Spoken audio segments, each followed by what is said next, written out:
Allahumma salli ala Sayyidina Muhammad wa ala alihi wa sahbihi ajma'in. Subhanaka la ilma lana illa ma 'allamtana innaka antal alimul hakim. Rabbi shrah li sadri wa yassir li amri wahlul 'uqdatam min lisani yafqahu qawli. Amma ba'du.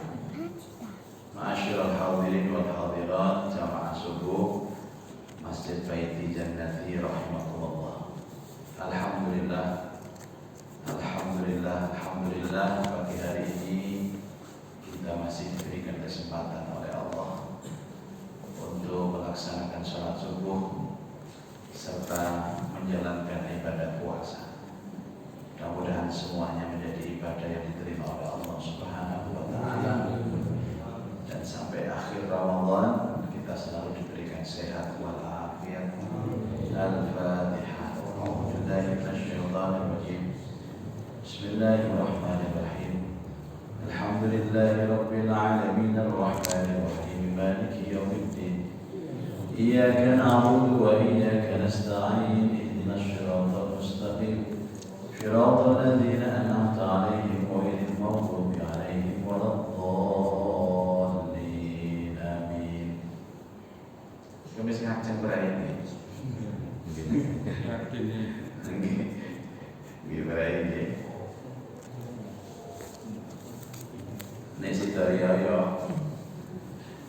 Kalau saya hitung Bapak Ibu, kalau hari rayanya Kamis, berarti Ramadannya 30 hari. Gila. Padahal nanti kita kalau niki kelas ya, ini mau nanti ngitung nanti itu.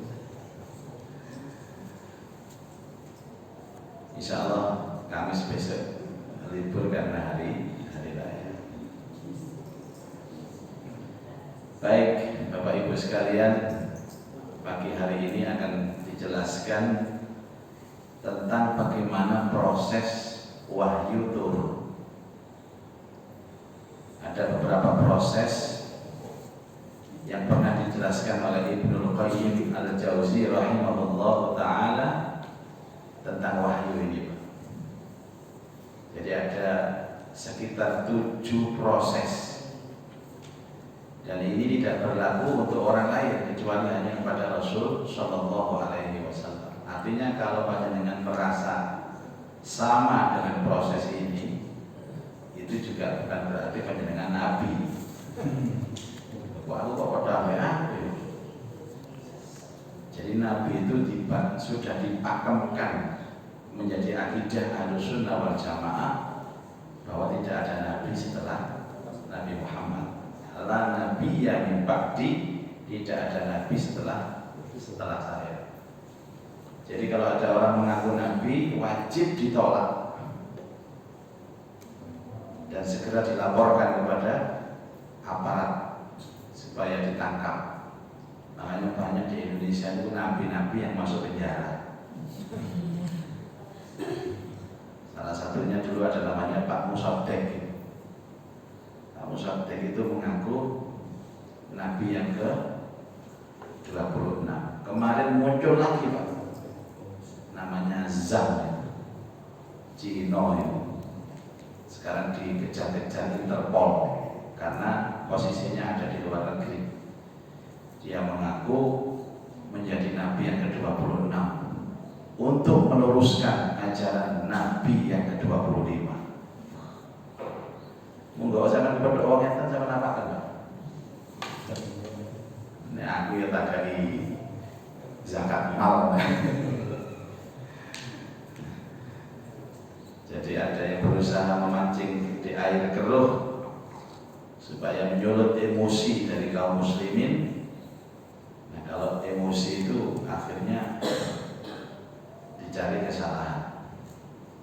Nikilah Qiyamul Lail di Masjid Al-Akbar ini ditiadakan gara-gara malam selingkuh ini kok sudah ada 8 bis datang parkir nih Pak.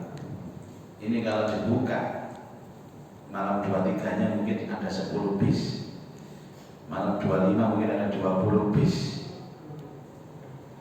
Sebenarnya kita tidak ada masalah Pak, sejauh Dewi wis jauh. Tapi kalau kemudian mereka datang dari daerah itu bisa kemudian berkumpul dan difoto, di video, dan video itu diviralkan, akhirnya muncul image bahwa kaum muslimin ini tidak menjaga protokol kesehatan. Karena malam 27 terakhir kalau mimpin Qiyamul Lail tahun 2000 pindah itu 19 itu yang datang 20.000 jamaah. Dan ada deteksi untuk menghitung jamaah kan bisa. Kapasitas Al-Akbar itu 40.000 dan separuh dari masjid itu terisi, berarti sekitar 20.000. Lalu ini terjadi terus difoto, waduh. Akhirnya Islam menjadi jelek. Lebih baik ditutup akhirnya. Wis ngomong malam masjid di dewe-dewe ya. Karena non muslim Bapak Ibu ini tidak akan berhenti mencari celah kita. Awak dewe nang kampung bukan rosok, tapi mereka itu terus mencari-cari kesalahan. Dan itu pernah dinas Allah di dalam Quran, walan tarallah angkal yahudu walan nasara hatta tattabi'a millatahum. Orang Yahudi, orang Nasrani tidak akan pernah rela melihat kita ini seperti ini. Dan 3 Bapak Ibu dalam hadis itu ya takut juga Bapak ya. Ini sudah sering saya sampaikan. Bagaimana mereka mengacak-acak simbol-simbol Islam itu begitu. Salah satu yang disampaikan Rasulullah SAW dalam hadis, Yahudi itu paling benci Islam itu dengan 3 hal.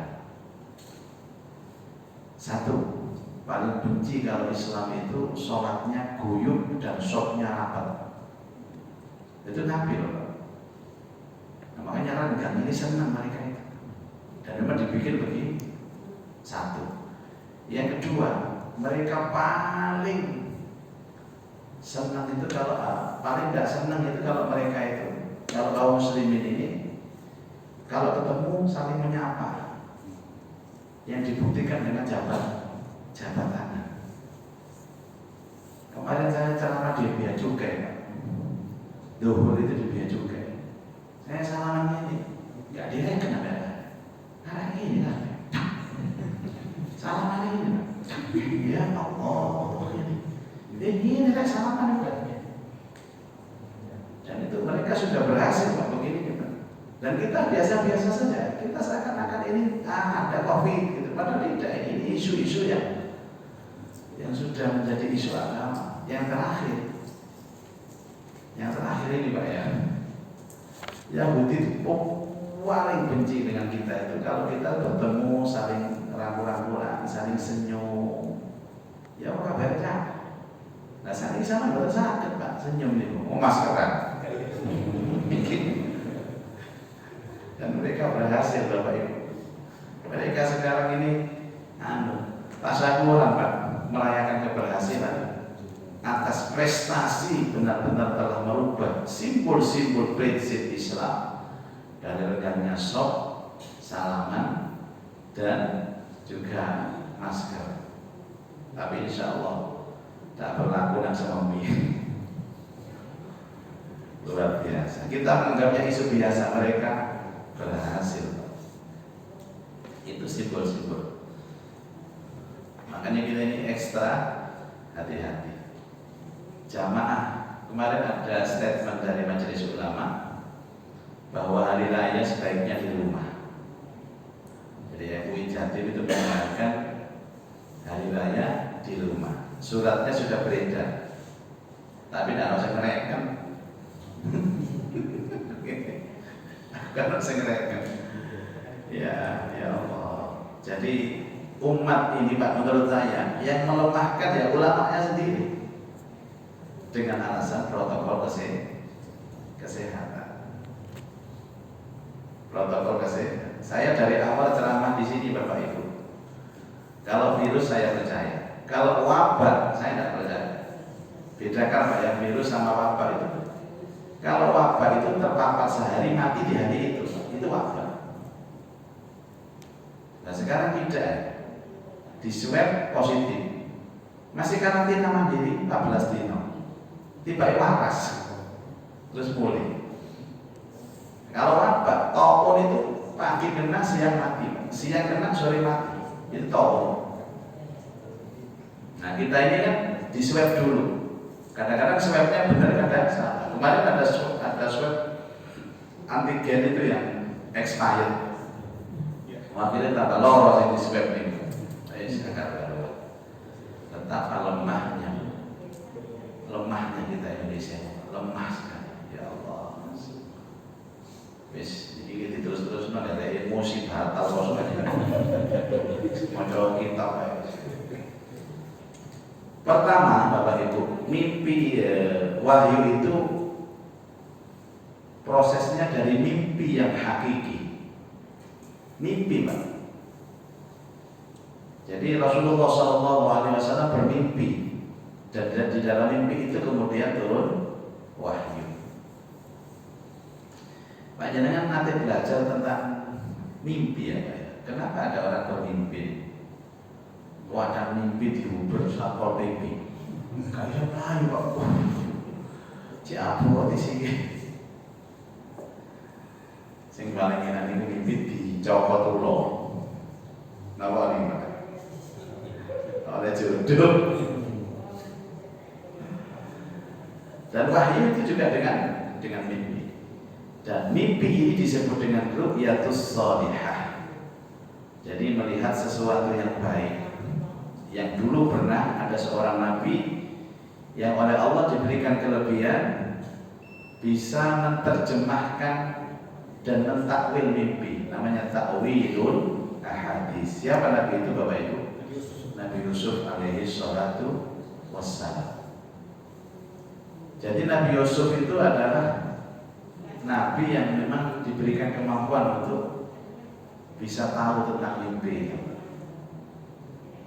Ada, saya pernah membaca beberapa buku tentang mimpi ini. Memang ada mimpi itu yang bisa ditakwil, ada mimpi yang tidak bisa ditakwil.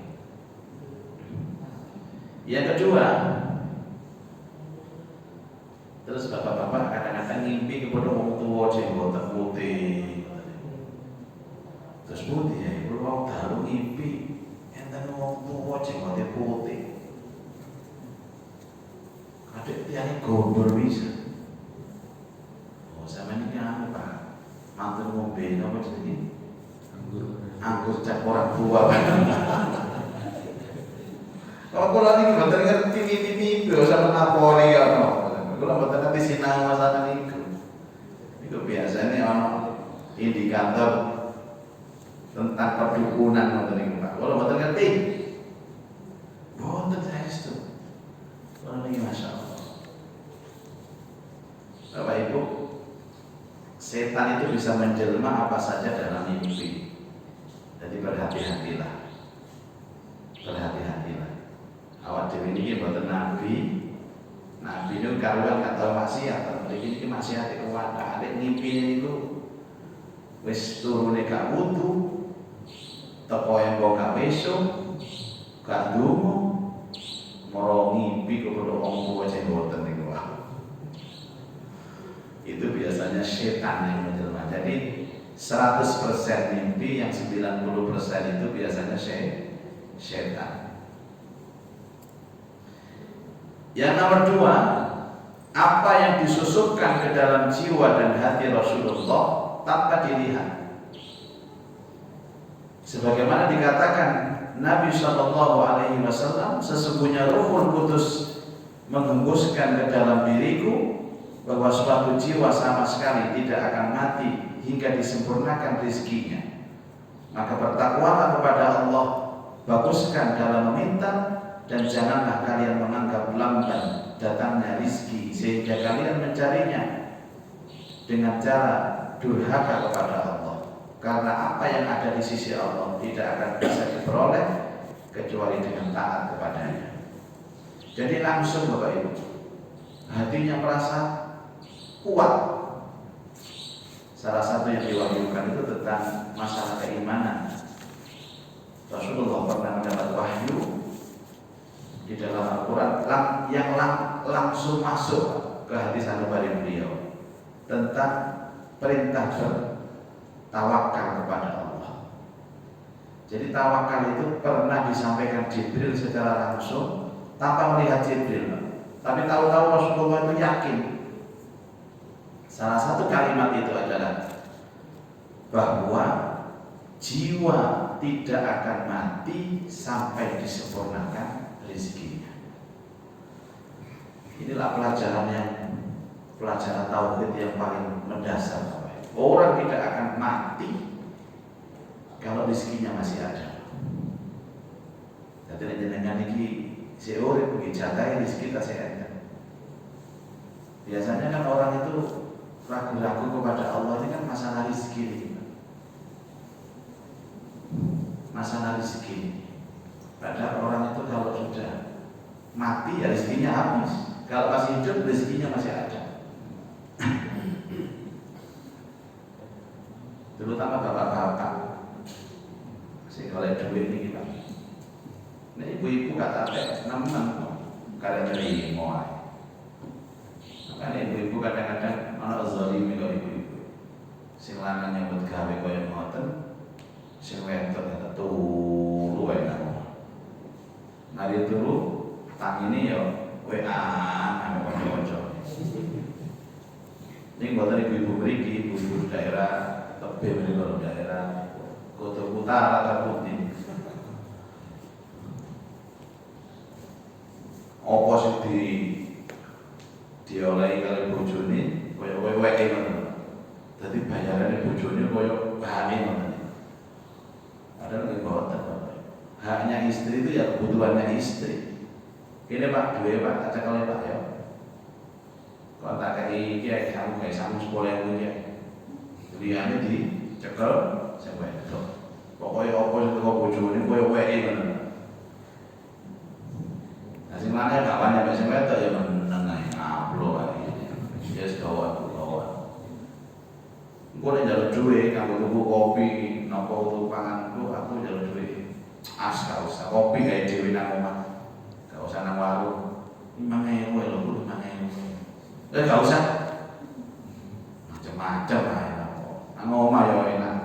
Ya wis kadung mlebu nang kono metune angel Pak. Ya Allah. Apa nih ya Allah. Makanya napa baru tawakal ini kan luar biasa. Makanya pertama orang itu kalau ingin rezekinya baik, taatlah kepada Allah. Taatlah kepada Allah.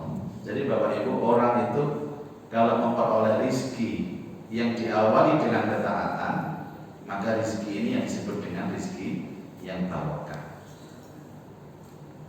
Kadang-kadang tiang mulai diujikan baru sabar. Nyambut gaya koyo monten terus gak oleh apa-apa niku kadang makal berarti. Nah, jadi ini baru dilatih niku baru sadar.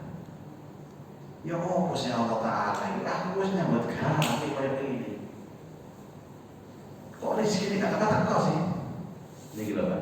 Janganlah kalian menganggap lamban datangnya rezeki sehingga kalian mencarinya dengan cara durhaka kepada Allah. Jadi tiang-tiang sing korupsi, tiang-tiang sing gak sabaran itu nggih mengira bahwa rezekinya lambat dari Allah. Ini nomor kali. Nomor 3, malaikat muncul di hadapan Nabi Shallallahu Alaihi Wasallam dalam rupa seorang laki-laki. Niki sing paling sering. Jadi malaikat datang kepada Nabi dalam rupa seorang laki-laki, lalu berbicara dengan beliau hingga beliau bisa menangkap secara langsung apa yang dibicarakan dalam tingkatan ini. Kadang-kadang sahabat juga bisa melihatnya. Jadi kata sini Pak hadis mengenai iman, Islam, ihsan. Ini Rasulullah pengajian atas kata ini. Tiba-tiba ada orang datang. Yang ngomong ini Umar bin Khattab. Waktu itu Umar itu di sebelahnya Rasulullah. Datang seorang laki-laki yang tampan, berbaju putih. Orang ini wajahnya bercahaya, rambutnya hitam, matanya biru. Dia tidak tinggi, tidak pendek. Kemudian dia datang, langsung duduk di depan Rasulullah SAW dan menempelkan lututnya pada dua lutut Rasulullah. Kemudian dia bertanya, mal iman? Apa iman itu? Jadi orang wong teko, wanteng, kemudian lugu blok, dengkulnya mepet, dengkulnya Rasulullah, tangannya ini ditaruh di atas kaki Rasulullah. Blok. Ya Rasulullah, mal iman, apa imannya? Lah sahabat lah kaget Pak. Loh, siapa ya? Karena tidak terbiasa sahabat seperti itu, seperti akrab dengan Nabi. Nabi wis seru. Oh ini malaikat nih. Iki brand kuwi. Brand itu macam brand. Nabi menjawab, yang bertanya lebih paham daripada yang ditanya. Sahabat tambah bingung loh. Sopo ini? Akhirnya dia menjelaskan al-iman antum minabillah wa malaikatihi wa kutubihi wa rusulihi sampai akhir. Yang kedua, mak Islam. Apa Islam itu? Nabi menjawab, yang bertanya lebih paham daripada yang ditanya. Heran mana Nabi? Terus dia menjelaskan al-Islamu syahadatu an la ilaha illallah dan seterusnya. Dijawab takut dewi, dijawab dewi. Yang ketiga, mal ihsan, sahabat terhormat. Sahabat menyaksikan itu Pak. Jadi malaikat menjelma manusia, sahabat itu menyaksikan. Sampai terakhir nanya, apa tanda-tanda kiamat? Akhirnya dijelaskan dewi. Setelah menjelaskan iman, Islam, ihsan dan asyratus saat, tanda kiamat, terus dia pulang. Pamitan. Umar tanya, Nabi sini terdaya iku. Iku ngono, malaikat Jibril dia datang kepada kita untuk mengajarkan agama. Puji tiyang diubah Umar. Kau. Saya dulu Bapak Ibu, saya dulu itu kan ikut Bapak. Dia ajak sowan ke Kiai Muhammad bin Yusuf Kapuran, Sukodono. Saya masih ingat betul. Masih kecil saya. Azam ini Pak. Dia ajak sowan ke sana itu Kiai Muhammad bin Yusuf itu mursyidnya Thariqah Tijaniyah. Abahnya Gus Ubed. Gus Ubed itu yang baru meninggal, tampilnya masih tampil. Saya diajak ke sana. Terus pada saat duduk ngaji begini, lah kalau lara cilik tidak ngaji ya sebenarnya menengah. Ada tamu Bapak. Tamunya ini tinggi sekali. Ya tinggi dan bukan orang Indonesia dan juga bukan orang Arab. Saya pikir dia itu orang Afrika, orang blasteran Arab Afrika. Hidungnya mancung, tapi kulitnya agak gelap. Waktu itu pakai imamah, jubah itu warna hijau, serbannya serba hijau. Terus dia datang, terus ngaji ini ngomong-ngomong sama Yai. Terus jarak setengah jam pamitan pulang. Terus dalam bapak saya ini, saya tanya, sinten itu? Ya, ayah sinten. Tamu. Dokter, tamu kok mau ican itu kan begini. Jadi Yai, iku ngono Syekh Ahmad Tijani. Syekh Ahmad Tijani itu yang mencetuskan Thariqah Tijaniyah. Loh, tiang kita kemudian ini. Ya, aku dewe karo akan Yai. Wong wis mati. Loh, kok muncul lagi? Napa tadi? Napa dia? Berarti ya, oh ngawur itu.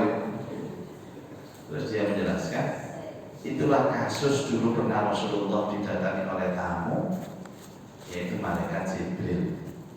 Jadi Syekh Ahmad Tijani itu datang diturunkan, kemudian berwujud sebagai manusia dan bisa dilihat oleh semua yang datang. Tapi setelah itu tidak ada. Aku batin bingung ngopo iki tak pikir. Ya mungkin ada sebagian dari kita itu diberikan maziyah atau kemampuan bisa melihat seperti itu.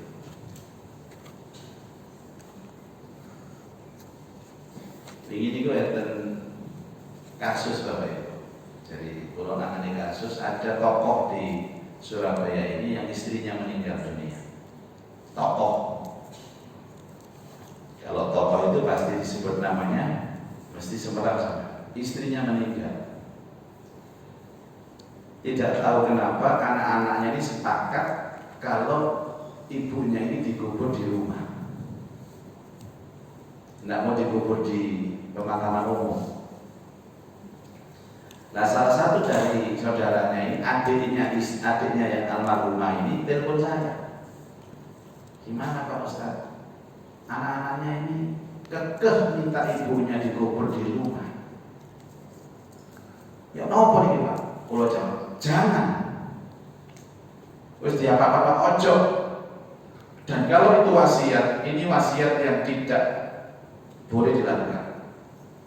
Jadi ada wasiat itu yang harus dilakukan, ada wasiat yang tidak boleh dilakukan. Ojo. Karena banyak mudaratnya daripada manfaatnya. Akhirnya ternyata gak diturut Pak.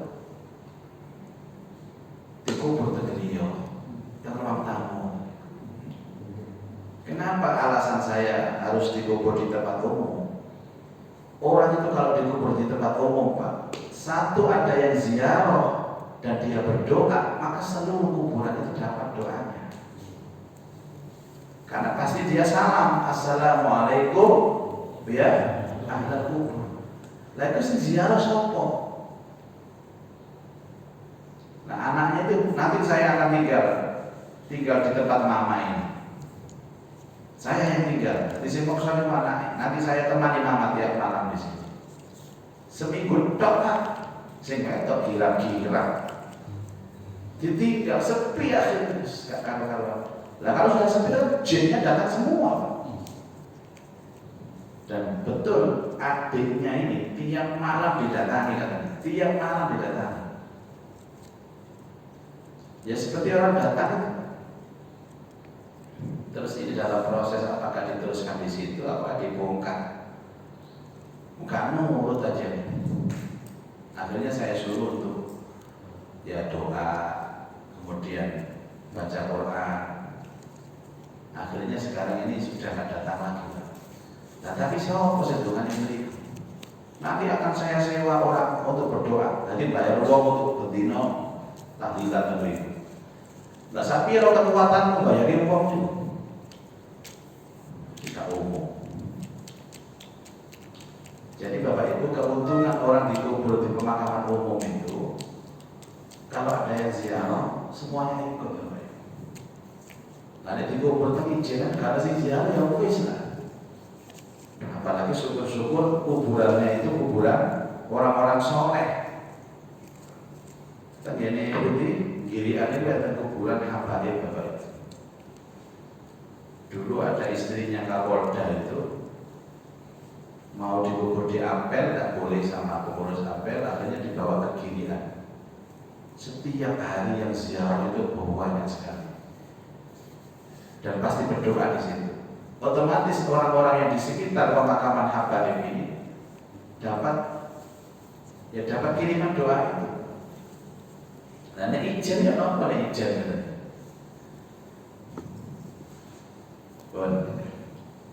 Yang nomor 4, wahyu itu datang menyerupai bunyi gemerincing lonceng. Dan ini merupakan wahyu yang paling berat, dan malaikat tidak terlihat oleh pandangan Nabi Shallallahu Alaihi Wasallam hingga dahi beliau berkerut mengeluarkan keringat, sekalipun pada waktu itu sangat dingin, dan hingga hewan tunggangan beliau sampai menderum ke tanah jika beliau sedang menaikinya.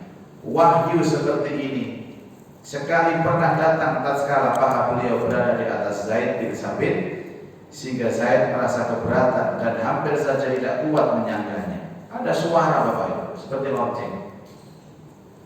Ini yang paling berat.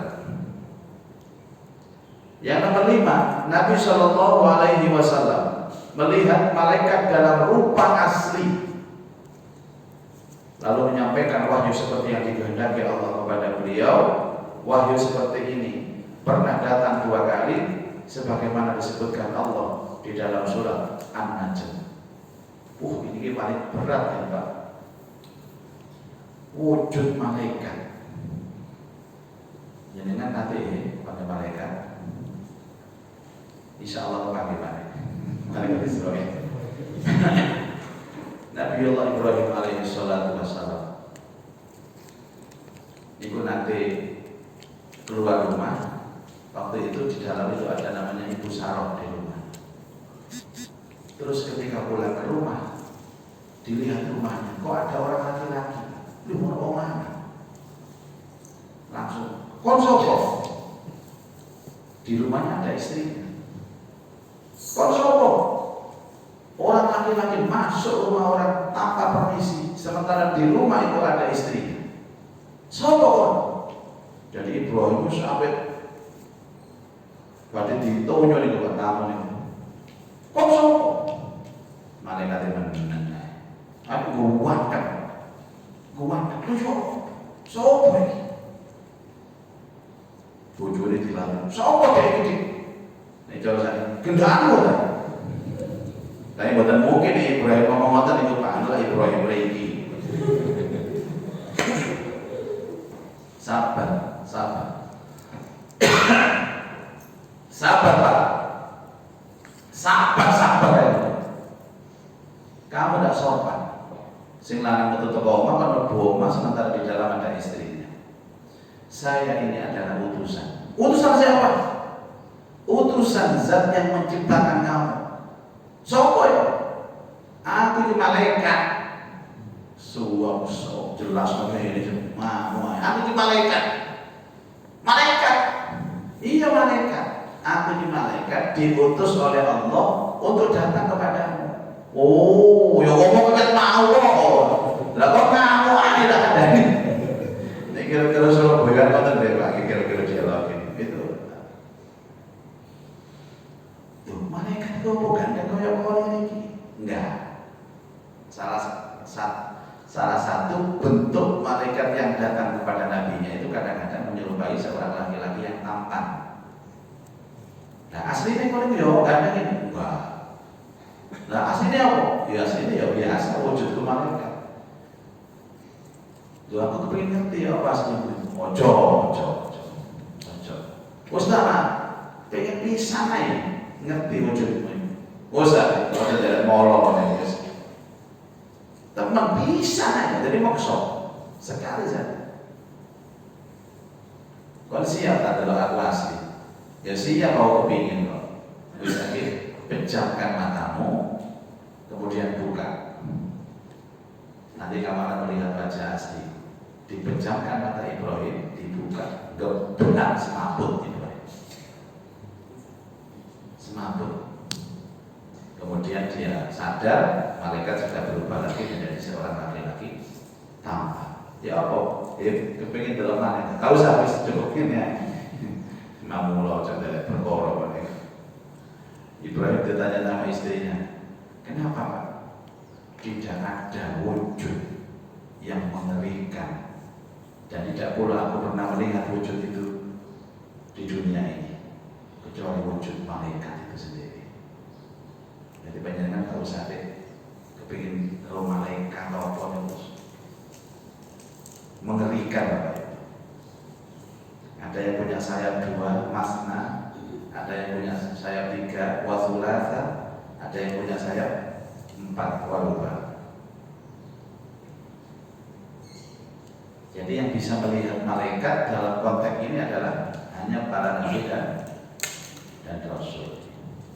Yaitu ada malaikat itu, malaikat Jibril di Jakarta namanya Lia Eden. Itu kan mengaku malaikat Jibril.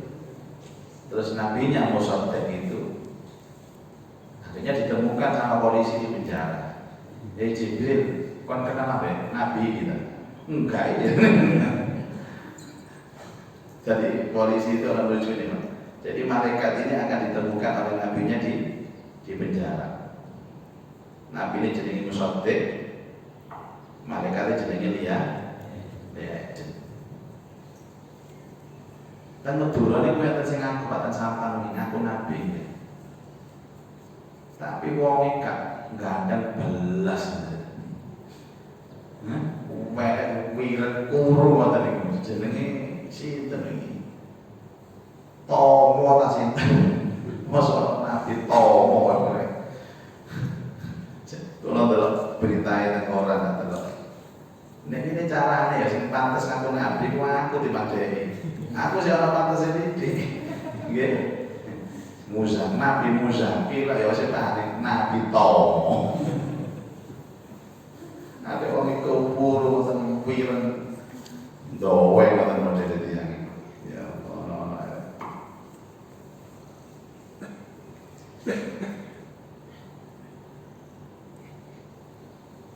Yang keenam, wahyu yang disampaikan Allah kepada beliau, yaitu di atas lapisan-lapisan langit pada malam Mi'raj, berisi kewajiban sholat dan lain-lainnya. Ini proses turunnya wahyu yang terakhir. Allah berfirman secara langsung dengan Nabi Sallallahu Alaihi Wasallam tanpa menggunakan perantara, sebagaimana Allah berfirman kepada Musa bin Imran. Wahyu semacam ini pasti berlaku bagi Musa berdasarkan nas Al-Quran dan menurut penuturan beliau dalam hadis tentang Isra. Jadi Rasulullah Shallallahu Alaihi Wasallam itu pernah bertemu secara langsung dengan Allah. Ini kalau panjenengan kira-kira saya ketemu apa? Nah, saya kira-kira apa? Napa syaratnya ketemu itu Pak? Kepingin apa Pak kira-kira? Kepingin? Kok ya gak kepingin ngomong? Kok saya sadar sama ngomong itu. Ini kepingin kok aku ngerti Ustaz pertanyaan ini. Kepingin mati odisi kok. Karena tidak ada mungkin orang ketemu Allah kecuali melalui kematian. Faman kana yarju liqa'a rabbih falyamal amalan shalihan. Barang siapa yang pingin ketemu Allah, ada ayat, maka beramallah dengan amal yang baik. Wala yusyrik bi ibadati rabbih ahada. Jangan syirik kepada Allah. Jangan syirik kepada Allah. Berarti salah satu kerinduan umat Islam ini adalah bertemu dengan Allah. Jadi makin Pak, jangan ini napa? Sampeyan takdir dengan Allah napa mawon. Kula niki ngeten Pak. Ingin iku kula niki lah. Napa? Imami salat lail ten lontar nggih. Kula niki mulai isuk boten ngapunten boten BAB niku boten enak rasanya. Kok gak iso BAB kok. Padahal sahur iki ada, buka iki ada, waktu nopo iki. Wis. Lah kok niki lah nopo sih ya Allah. Lah niku mau BAB terus mulai mabuk ini. Sampai kula ngene ya Allah, nopo sih kula niki? Kalau sampai hati gitu, orang yang awas nih kepada jenengan tak tagih, opo BAB terus semua ini. Tadi saat ini dicatat Pak, nopo benjing sing badhe diaturaken teng Allah dicatat mulai saat ini. Cek mboten supe, gini kepanggih kali Allah, ya Allah, kalau biar ngeten. Mungkin Allah kan ingin penjelasan tentang kalau penjelasan. Ya Allah, kalau biar nanti seneng arep itu, nopo sing kula seneng niku kok mboten dados bojo kula. Niku karena panjenengan iki ono apa sih ya Allah? Jadi Allah, ayah kan opo ya, tak ono opo ya. Nah, kadang kalau panjenengan ini Bapak Ibu, tengene Allah itu terlalu resmi. Biasa mawon ngobrol biasa. Dan para nabi dan rasul itu diizinkan untuk bertemu Allah sebelum meninggal dunia. Nek awak dhewe niku mati dhisik, diproses, mlebu swarga, baru ketemu Allah. Mulane antara ayat lil ladzina ahsanul husna wa ziyadah. Orang-orang yang baik akan mendapatkan surga dan ziyadah. Apa ziyadah?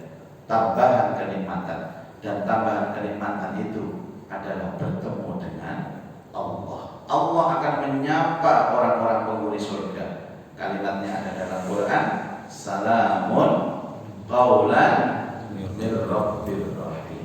Bapak Ibu, itulah proses turunnya wahyu. Mudah-mudahan menjadi keterangan yang manfaat. Al-Fatihah.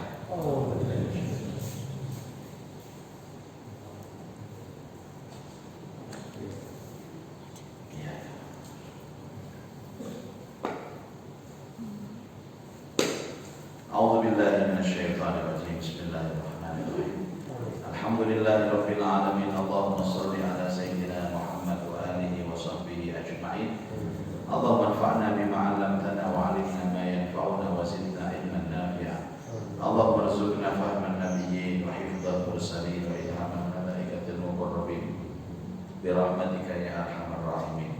Rabbana atina fid dunya hasanah fil akhirati hasanah wa qina adzabannar. Wa sallallahu ala sayyidina Muhammad wa alihi wa sahbihi ajma'in. Walhamdulillahi rabbil alamin. Subhanakallahumma wa bihamdika asyhadu an la ilaha illa anta astaghfiruka wa